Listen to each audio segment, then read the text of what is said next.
പ്രതിപക്ഷ നേതാവ് വി.ഡി. സതീശൻ ശാഖ നിരങ്ങി MLA ആയതിനു ശേഷം ഉണ്ട ചോറിന് നന്ദികേട് കാട്ടി.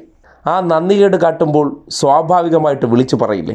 അതിന് തെളിവായിട്ടുള്ള ചിത്രങ്ങൾ കൂടി പുറത്തു വരുമ്പോഴും ഒരു ഉളുപ്പുമില്ലാതെ നിഷേധിച്ചാൽ ഇന്നലകളിൽ സഹായിച്ചവർക്ക് വേദന ഉണ്ടാകുമോ ഇല്ലയോ? ഏത് കാര്യത്തിലായിരുന്നാലും ഉണ്ടാകുമെന്നേ. അത് പ്രതിപക്ഷ നേതാവല്ല, ഈ നാട്ടിലുള്ള ഏത് മനുഷ്യൻ ചെയ്താലും ഒരാളിൽ നിന്ന് സഹായം കൈനീട്ടി വാങ്ങിയതിന് ശേഷം എൻ്റെ കാര്യം കഴിഞ്ഞു, അവനെ പോട മറ്റവനെ എന്ന് പറഞ്ഞാൽ സ്വാഭാവികമായിട്ടും വിഷമമുണ്ടാകും. അതാണ് RSSൻ്റെ കാര്യത്തിൽ സതീശൻ ഇപ്പോൾ കാട്ടിക്കൊണ്ടിരിക്കുന്നത്. കഴിഞ്ഞ ദിവസം മുൻ കേന്ദ്ര സഹവാഴാജിയായിട്ടുള്ള വി. മുരളീധരൻ സതീശൻ്റെ ഇപ്പോഴത്തെ ആ പുണ്യാളൻ അഭിനയം കണ്ടിട്ട് ഒരു വാചകം പറഞ്ഞു.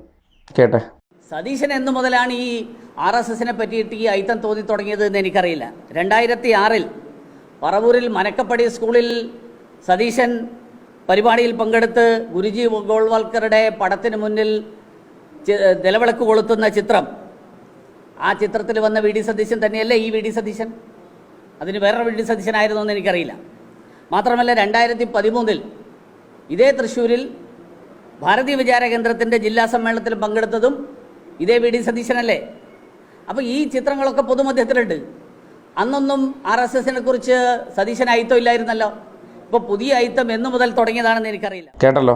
അന്നത്തെ അതേ സതീശനല്ലേ ഇന്നത്തെ ഈ സതീശൻ? അല്ലെങ്കിൽ അതേ സംഗീശൻ തന്നെയല്ലേ ഈ സംഗീശൻ? RSSൻ്റെ ശാഖകൾക്കുള്ളിൽ പരമ്പും വിരിച്ച് കിടന്നുറങ്ങിയ വ്യക്തി ഇപ്പോൾ പുറത്തിറങ്ങിയ RSS അയിത്തമാണത്രേ. RSSനെ വിമർശിക്കുന്ന ആളാണത്രേ. ഉളുപ്പുണ്ടോ കോൺഗ്രസ്സുകാരെന്ന വിഡ്ഢിക്കൂട്ടങ്ങളെന്ന് തോന്നിപ്പിക്കുന്ന ആൾക്കാരെ എത്ര വിദഗ്ധമായാണ് പറഞ്ഞു പറ്റിക്കുന്നത്.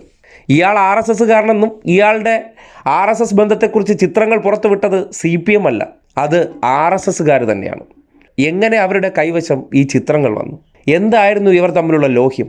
സ്വാഭാവികമായിട്ടും നമ്മളോടൊപ്പം ഒരേ പായിലുറങ്ങി ഒരേ പാത്രത്തിലുണ്ടവർ. നമുക്കൊരു പദവി കിട്ടുമ്പോൾ ഒപ്പം നിന്നവരെ തള്ളിപ്പറഞ്ഞ വേദന ഉണ്ടാകില്ലേ? ആ തെങ്ങുംമൂട്ടിൽ രായപ്പൻ സ്റ്റൈലാണ് ഇപ്പോൾ പ്രതിപക്ഷ നേതാവ് കളിച്ചുകൊണ്ടിരിക്കുന്നത്. RSSകാരുടെ പായിലുറങ്ങി അവരുടെ പാത്രത്തിലുണ്ട് നടന്ന് കാര്യം കഴിഞ്ഞപ്പോൾ RSSനെ ചവിട്ടിക്കൊണ്ട് വലിയ ആളാവുകയാണ്. വന്ന വഴി മറക്കല്ലേ സതീശ, വന്ന വഴി മറക്കരുത്. ഇത് പറഞ്ഞതാരാ? സിമി റോസ്ബെൽ, AICC അംഗമാണ്. ആ ലാംബി സ്കൂട്ടറിൻ്റെ കഥ പറഞ്ഞതിന് ശേഷം സതീശൻ കടന്നുപോയ വഴികളിലെല്ലാം ആരെയാണോ സ്വന്തം കാര്യം കാണാൻ വേണ്ടി കാല് പിടിച്ചത്, കാല് തിരുമിയത്, അവരെയെല്ലാം ചവിട്ടി മെതിച്ച് കടന്നുപോയ ചരിത്രമാണുള്ളത്. അതിൽ ഏറ്റവും ഒടുവിലത്തെ ഇര രമേശ് ചെന്നിത്തലയാണ്. കൈ പിടിച്ചുകൊണ്ട് നടന്ന ചെന്നിത്തലയെ ഏറ്റവും ഒടുവിൽ ചവിട്ടി മൂലക്കിരുത്തിയിട്ടാണ് വലിയ നേതാവ് കളിക്കുന്നത്. ഇയാളെക്കുറിച്ച് മനസ്സിലാക്കാൻ സാമാന്യ ലോജിക്ക് മതി. പക്ഷേ കോൺഗ്രസ്സുകാർക്ക് ഹീറോയാണടാ ഹീറോ. ഏതുവരെ? RSSൻ്റെ തൊഴുത്തിൽ ഈ സാധനത്തിനെ അവസാനമായി കെട്ടുന്നത് വരെ.